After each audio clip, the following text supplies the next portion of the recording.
Stand back there! Stand back! Keep clear! The housemaker lap's any moment! Please get back! Get fired! Another ain't gonna be late! That's a third one! He can't be stubborn! It ain't right! It can't be an accident! Yeah, you're right. How we got the police in on this? Who knows whose home is going to go next? Oh, there's a maniac in these parts, I reckon. Someone who delights in causing fire. Maniac or not, there's got to be a stop to all this. None of us is safe in our beds. Demand an investigation. That's what we must do.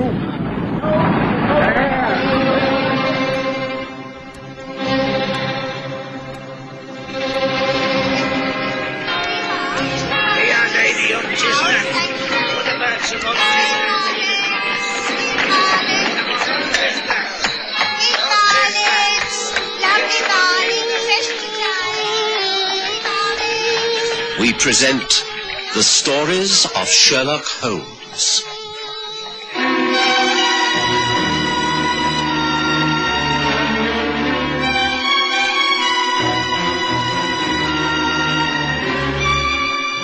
Tonight, The Longworth Cove mystery.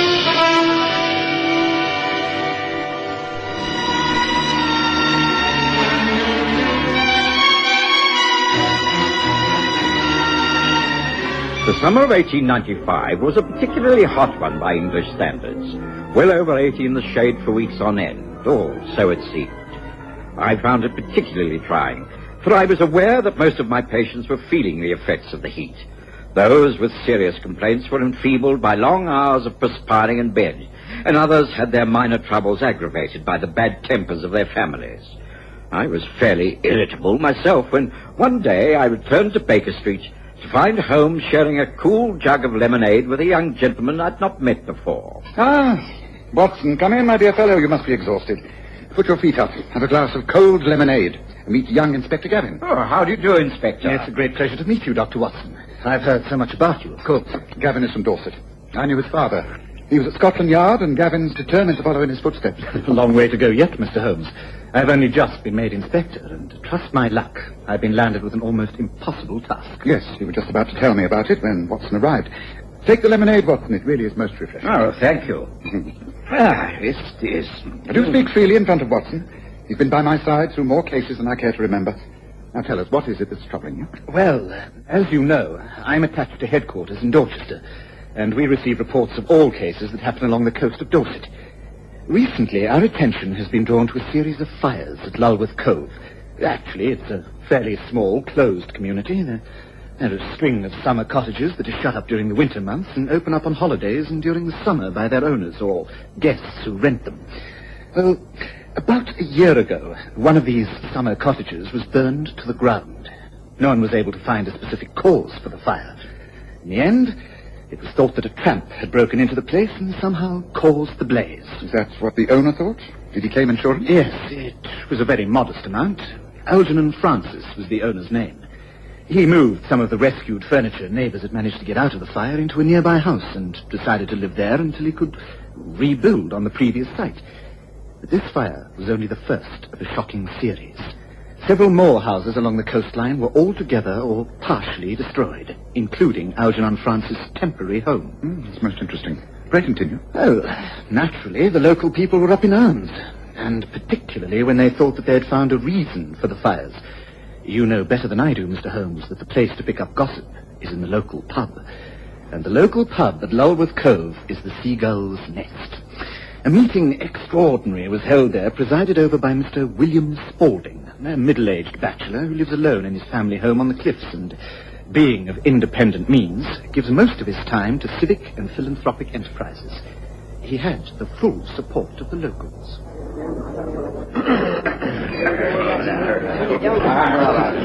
It must be clear to everyone that all of these fires cannot have been caused by accident. You're right, yes, very clear. The incidents are assuming the proportions of a social disaster. Why are these fires occurring? It must be the work of a single person or a select number of people. But there is another reason for setting fire to a house.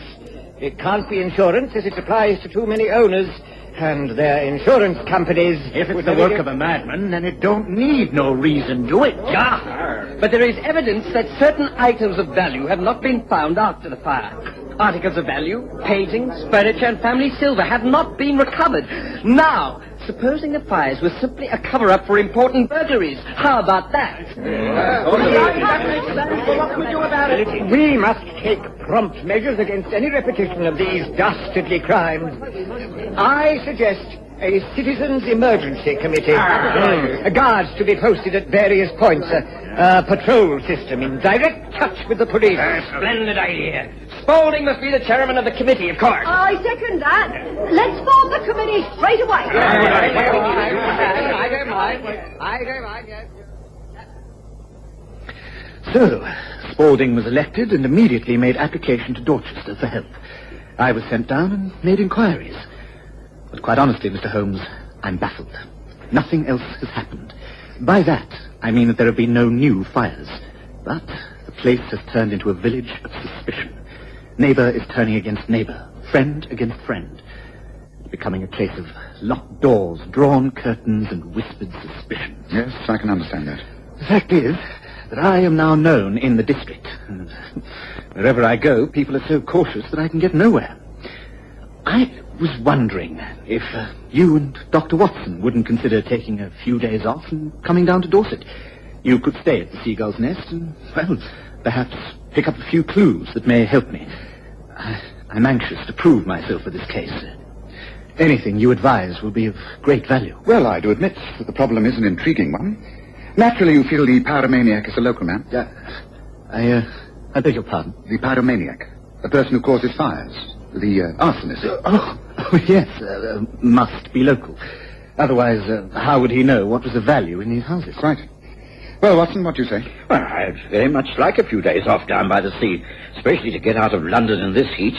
I shan't have much to attend to over the weekend. Yes, I'm all for it. Oh, good. Then our answer is yes. We shall be delighted to stay at the Seagull's Nest if we can get in there. Oh, I'll see to that. I'll have a word with Adam Geary. He's the landlord. Nice enough old fellow, but crippled with rheumatism and gets about in a wheelchair. His daughter is Anne Geary, who's a tower of strength in the community. And there is a third member of the household in that pub. His name is Pat Boyce, and I'm very much afraid that he's the fly in the ointment, as it were. Oh, in what way? Well, I suppose every English country village is supposed to have one. He's a bit simple-like, weak in the head, the village idiot. He can't speak all that well. He never makes much sense. Anne can look after him, and she can get things out of him, but no one else can. Of course, you can imagine that lots of the locals think he is the cause of all the trouble. The pyromaniac, as you call him. Do you think that, Captain? No, I don't. But, well, you come down and make up your own mind, Mr. Holmes. Shall I make a definite booking for you? 2 days later, we were down in Longworth Cove, Dorset. The weather was still hot and the skies cloudless, but the sea breezes were wonderful, and the Gull's Nest a most entrancing old inn. Adam Geary and his daughter Anne made us most welcome, and of course it wasn't long before the mystery of the outbreak of the fires was discussed. All is quiet at the moment, of course, but there's many who thinks it's just the lull before the storm. Oh, no, Dad, that's no way to think about it. Rather say that the precautions that we've been taking have had the desired effect. Mr. Spaulding has done a wonderful job of the organisation. Every citizen who belongs knows exactly where he or she has got to be when they go on duty. I'm sure it's having the desired effect. But if this man who caused the fires is in some way mentally unbalanced, then surely he must be apprehended, regardless of whether there are more outbreaks or not. Ah, that's what I said. Well, that's the work of the police. We're just protecting our own homes. And perhaps it'll stop now. All damage has still been done. Well, imagine what it'd be like if this pub were to catch fire. Me in this stern wheelchair, unable to get out. Oh, no, that's enough, Dad. Why must you always look on the black side? Oh, have you had sufficient, Mr. Holmes? Dr. Watson?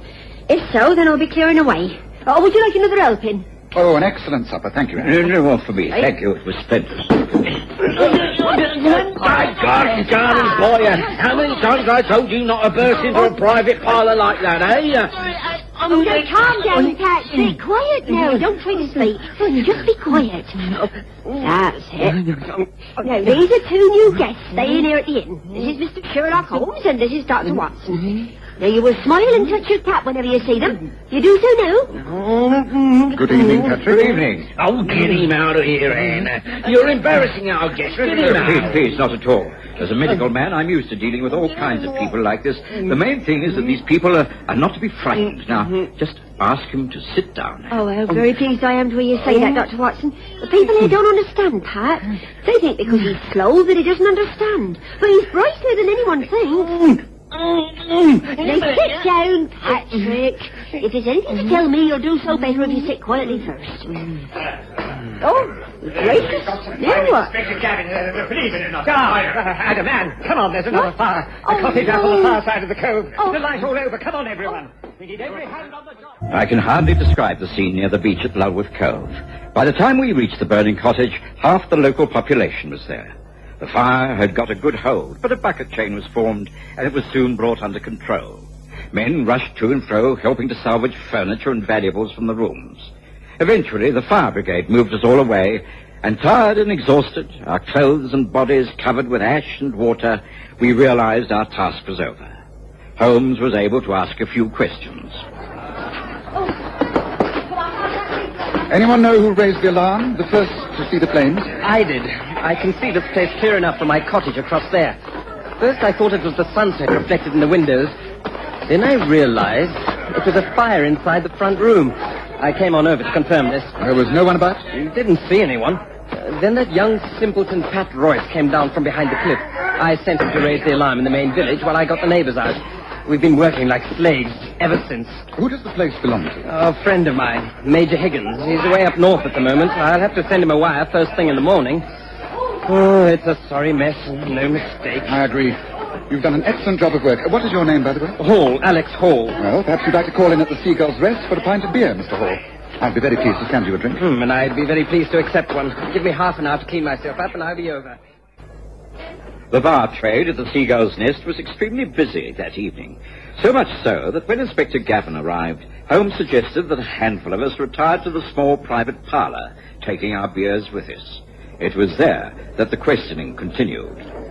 I take it that quite a lot of Major Higgins' furniture and valuables have been saved. Yes, thank goodness. Poor man. Only been away a couple of days. It was well planned, all right. No one on duty at that time of the afternoon. Oh, wicked shame. Something's got to be done. You seem to be making no progress at all, Inspector. We're supposing to have been here with me in my wheelchair. We're doing our best, Mr. Geary. That's right. That's enough of that, Dad. Let's concentrate upon what has happened, not what might happen.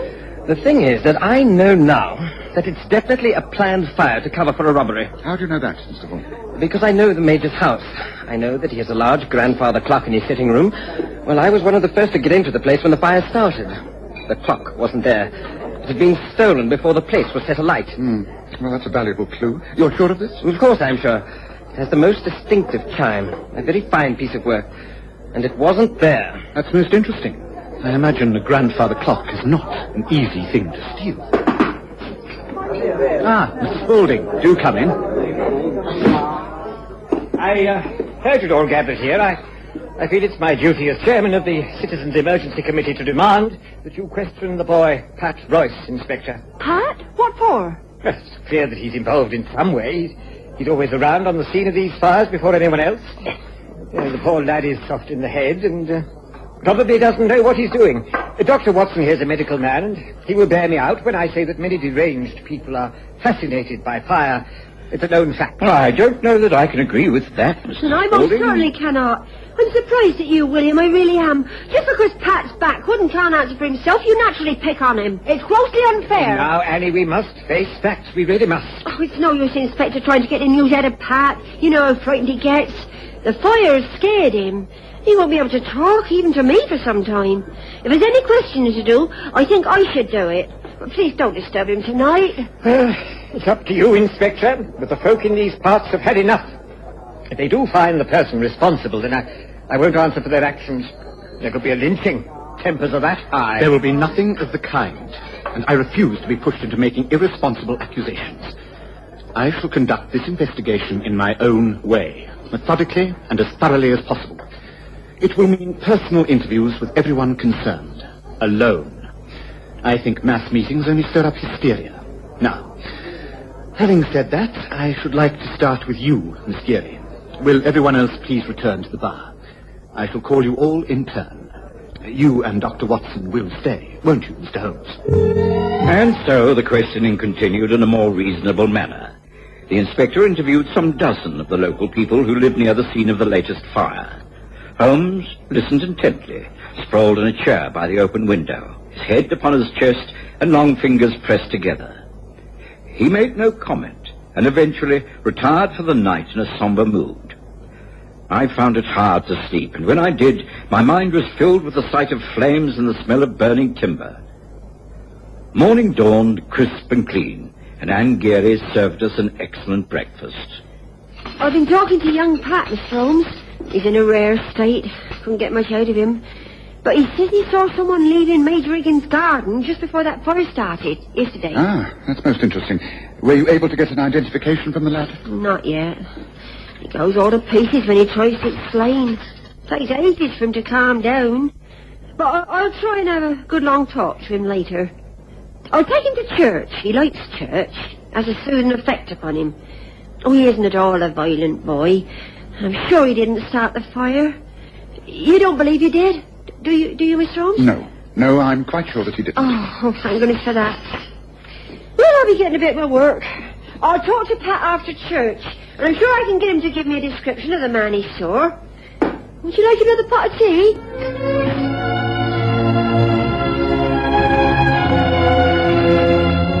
Holmes and I spent a pleasant morning walking along the seashore. As we returned, we passed the church and noticed Anne Geary talking to a group of her friends. Pat Boyce, neatly dressed, stood respectfully to one side. Later, they walked off in opposite directions. Anne wasn't present at lunch. And it was late afternoon, while we were smoking our pipes in the back garden of the inn, before we saw Pat Boyce again. He suddenly appeared in the most terrible state of excitement, crying and stuttering and throwing his arms about. Oh, gracious, what is it? What's happened, Pat? Now, calm down, my boy. He's trying to tell us something. He's pointing over there across the field. Wasn't there something seriously wrong? This boy's in a dreadful state. Let him take us over there. Convince him that we will follow him. I did my best. Pat seemed to understand and ran ahead, pausing and pointing and waving while we hurried after him. Some half-mile across the fields, he stopped and pointed to a disused shed. He refused to go near. When Holmes and I entered...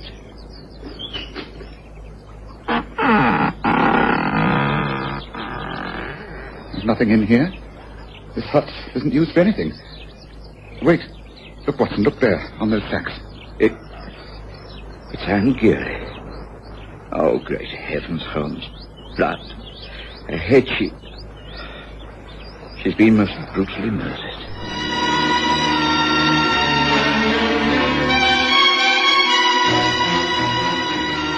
News spread over the district at lightning speed. The whole of Longworth Cove was in a state of panic, and people streamed towards the police station. Inspector Gavin called for more men from Dorchester and Weymouth. There was a general clamour for the arrest of Pat Boyce, but Holmes would have none of it. It's clear to me, Gavin, that Anne was murdered by the arsonist. Now, young Pat is not responsible for those fires. To start with, he hasn't the natural guile or intelligence to work out when to start the fires and be unobserved. Added to that, there is proof that they were intended to disguise a burglary. Pat Boyce could never steal valuable property and hope to dispose of it. No. The answer does not lie with him. Then who is responsible, Holmes? And why was Anne Geary killed? She was killed because she got part of the truth out of young Pat. And the arsonist became aware that she knew too much. Yes, I think it's time we had another talk to the man Alex Hall, Gavin. Perhaps you can arrange for him to visit Mr. Spaulding's home and talk there. Shall we say it just before 8 this evening? Can you organise that, Gavin? Inspector Gavin was able to organise the meeting. I think we were all surprised, including William Spaulding. But he made us very welcome. Well, gentlemen, this is a great pleasure. You knew her well, didn't you, Mr. Hall? Not as well as I should have liked. She was in love with someone else. She told me so. I don't know who it was. Perhaps you can tell us, Mr. Spaulding. Me? Why, no, of course not. I liked the woman, but there was no... Wait a moment. Listen. Clock striking. But I know that sound. The chimes, they're like the clock that belongs to Major Higgins. Where is it coming from? From above. A grandfather clock in an attic. Odd, don't you think? Care to show us the rest of your house, Mr. Spaulding? Every room, please. No, look here, you've no right. Upstairs in an attic, they found many objects of value. Silver, fine old china, and pieces of period furniture, amongst which was the grandfather clock. Spaulding admitted to the thefts and to the crime of arson, but denied killing Anne Geary. But Holmes said... He will break down under cross-examination. He's clearly mentally disturbed. I suspected him the moment he took over the chairmanship of that committee. He was able then to know the exact movements of the fire guards. He was also clearly on intimate terms with Anne Geary. She was the only one who called him William, and he called her Annie. I think there'll be no more troubles in Longworth Cove after this, thank goodness. Thanks to you, Mr. Holmes. Oh, no, I don't want my name mentioned at all. This is your first successful case, isn't it? Congratulations.